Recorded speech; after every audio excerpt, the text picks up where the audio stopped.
Haziran ayı burç yorumlarınıza hoş geldiniz sevgili boğalar, yükselen burcu boğa olan dostlar. Lütfen öncelikle yükselen burcunuz, sonra kendi öz burcunuz, sonra da ay burcunuza göre takip etmeyi unutmayın lütfen. Evet, yılın ortasına geldiğimiz bu ayda güzel bir yaz ayı diliyorum. Hepinize güzel de olacağını umuyorum. Çünkü geçtiğimiz aylara nazaran daha rahat bir ay, retrosuz bir ay geçireceğiz. Sadece Satürn'ün bir de Plüton'un retro olduğu bir aya giriş yapıyoruz. Şimdi öncelikle sizi yöneten gezegen Venüs, Ay'a girdiğimizde Yengeç Burcu'nda aynı seyrine devam ediyor olacak. Fakat 5 Haziran günü hemen Aslan Burcu'na geçiyor. Şimdi şu anda Mars da Aslan Burcu'nda ve ay boyunca Venüs ve Mars Aslan Burcu'nda sizin için çok önemli bir yerde aile, temel kavramlar, yaşantınız, eviniz o alanda gerçekleşecek. Yani tüm aktiviteler orada. Ama burada Venüs'te olduğuna göre hani Mars'ın geçtiği yerler genellikle zorla ve mücadeleli durumlar getirirken yanında Venüs olacağı için aslında ay boyunca yakın çevrenizden, ebeveynleriniz, kardeşleriniz, sevdiğiniz insanlar, dişi ve erkek figürlerden destek alacağınız bir ay geçireceksiniz. Çünkü evet zorludur. Hani tam yükselenize veya güneşinize kare yapan bir iki gezegen ama hani Venüs'ün bu alandan geçişi kişiye evde huzur, keyif, rahatlık, konfor getirecektir. Ve çok popüler olacaksınız ve bu popülerliğiniz aslında aile içinde de olma ihtimali gerçekten yüksek. Bir diğer güzel ve önemli haberimiz tabii ki şu anda şans gezegenimiz Jüpiter Boğa burcunda ve kuzey düğümle tam olarak kavuşumda. Ayın ilk günlerinde de kavuşumda devam edecek. Eğer siz Boğa burcunun ilk günlerinde doğmuş ya da yükseleni böyle ilk 5 derecelerde olan bir boğaysanız tabii ki şans dediğimiz, fırsat dediğimiz, hak edilmiş fırsatlar, hak ettiğimiz beklentilerimiz diyelim olumlu şekilde hayatınıza getirecektir. Örnek göstermem gerekirse özellikle bu hafta günlük burç yorumlarımızda, günlük astroloji yorumlarında bundan sıkça bahsedeceğim. Şu anda geçerli ama hayatımızda bize engel olmuş, kaygı yaratmış diyelim ki, endişe yaratmış konularda burada fırsat getirir. Hele orada bir Satürn veya kişisel bir gezegeniniz varsa yükselen derecelerinize yakın tabii ki çok daha olumlu. Başta para mesela maddi anlamda güç verecektir. Manevi anlamda büyük zenginlik demektir. İşte bu zenginlikleri her yerden alabilirsiniz. Diyelim bir sağlık sorununuz var. Tüm sevdikleriniz yanınızda olur. İyi doktorlara rast gelirsiniz. İşte bir problem varsa iş hayatında bir takım güzel gelişmeler olabilir. Evet, hemen 4 Haziran'da Yay burcunun 12 derecesinde bir dolunay yaşayacağız. Şimdi bu sizi yine para anlamında etkileyecektir. Çünkü gelir, gider, yatırımlar, borsa, finans aslında ay boyunca bu arada unutmayın gündeminizde olacak. Çünkü 18 Haziran'da da tam o alanın karşıt alanında bir ikizler yeni ayı yaşayacağız. Demek ki aslında ay boyunca sizin temel dinamikleriniz para olacak. İşte kazançlar, yatırımlar, finansal göstergeler, borç veya kredilerle ilgili konular. Bu aileyi ilgilendiren durumlar da olabilir. Ya da bir takım ufak tefek krizler de getirebilir. Yani şöyle sağlık sorunu getirebilir. Mesela 4 Haziran'daki Yay burcundaki yeni ay buradaki bazı krizleri işaret eder. İşte orada önemli bir gezegeniniz varsa bir sağlık sorunu getirebilir. Özel hayatınızla ilgili olacaktır. Parayla ilgili bir takım sıkıntılar veya sıkışmışlıklar getirir ama güzel olan bir şey var. Bakın ay boyunca dediğim gibi 5 Haziran'dan itibaren Venüs de burada olacağı için ateş elementinde yürüyen Venüs ve Mars'ın da aile içinden alacağınız desteği gösteriyor. Bu güzel bir haber aslında. Seyahatleriniz olacak. Belki bir takım sıkıntılarınızdan sizi kurtaracak bir süreç olarak da düşünün lütfen sevgili boğalar. Evet, 11 Haziran'a geldiğimizde artık Merkür İkizler Burcu'na, yani sizin para evinize geçecek. Bu da aslında şöyle düşünebilirsiniz.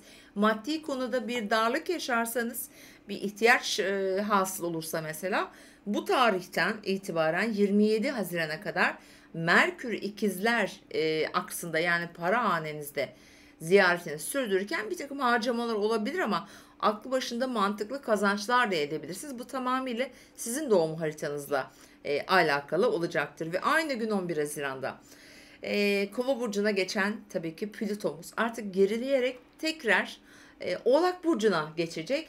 Bu da aslında güzel bir haber. Oğlak burcuna geçen Plüton'un geçmiş günlerde yarım kalmış, tamamlanması gereken özellikle eğitim, öğrenim, uluslararası işler, o arenadaki konular, mesela ticari anlamdaki konular birdenbire tekrar aktifleşecektir ki yıl sonuna kadar sürecek bir transit biliyorsunuz.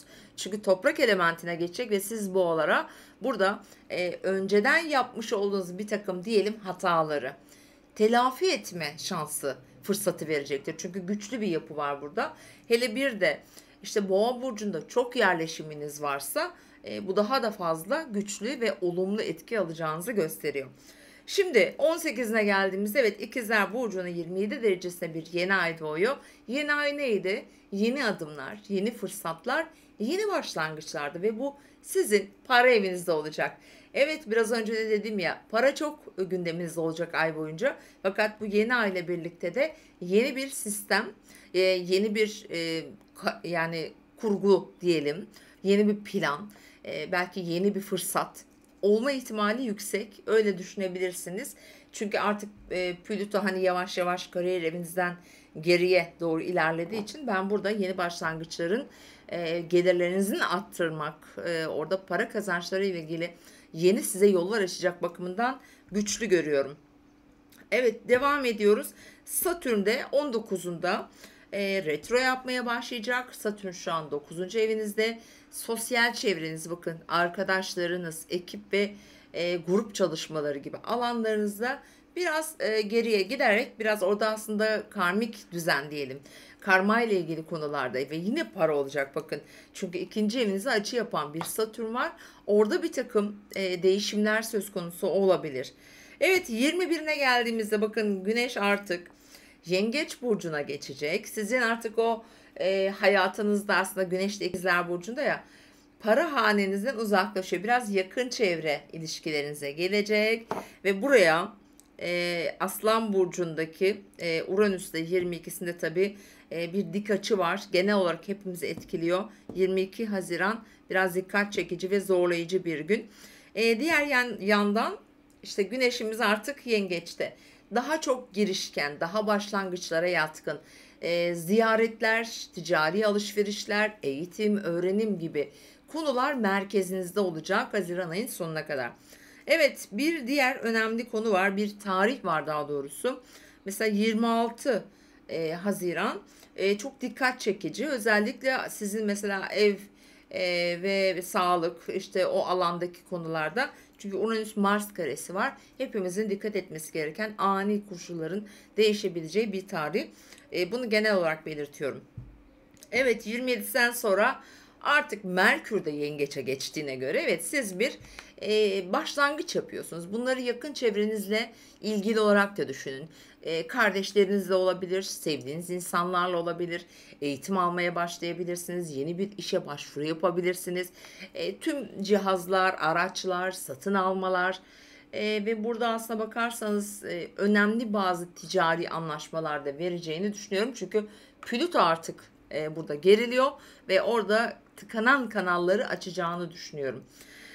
Evet sevgili boğalar genel olarak Haziran ayı bu şekilde geçecek ama en çok gündeminizde olacak konu para dedik, yatırımlar dedik, bir takım sağlık sorunlarının olma ihtimali olacağını söyledik ve diğer yanda tüm enerjinizi, odağınızı, eviniz, aileniz, belki ebeveynleriniz o alanda yaşayacaksınız. Duygusal bağlantılarınız da burada olacak çünkü Venüs de Aslan'da. Bunun içine aşk katabiliriz. Duygusal ilişkilerinizi katabiliriz. Belki sevdiğiniz bazı misafirler gelecek ya da siz gideceksiniz. Böyle de düşünme ihtimaliniz var. Ama yönetici gezegeninizin tabii Aslan burcuna geçmesi burada estetikle ilgili operasyonlar, oradaki yenilikler, bir değişim yapma isteği tabii ki söz konusu olabilir. Ama Aslan burcundaki Mars ve Venüs her zaman çok iddialıdır. Çok iddialı olacağınız bir ay sizi bekliyor olacak değerli boğalar. Umarım her şey sizin için güzel olur. Biraz önce tekrar ettiğim gibi tekrar etmek istiyorum. Uranüs'ün sabit, yani burcunuzda olduğunu unutmayın. Hayatınızda bir yenilik süreci içerisindesiniz. Her alanda, her konuda bir yenilik yaşıyorsunuz. Sürekli bir yenilik yaşıyorsunuz.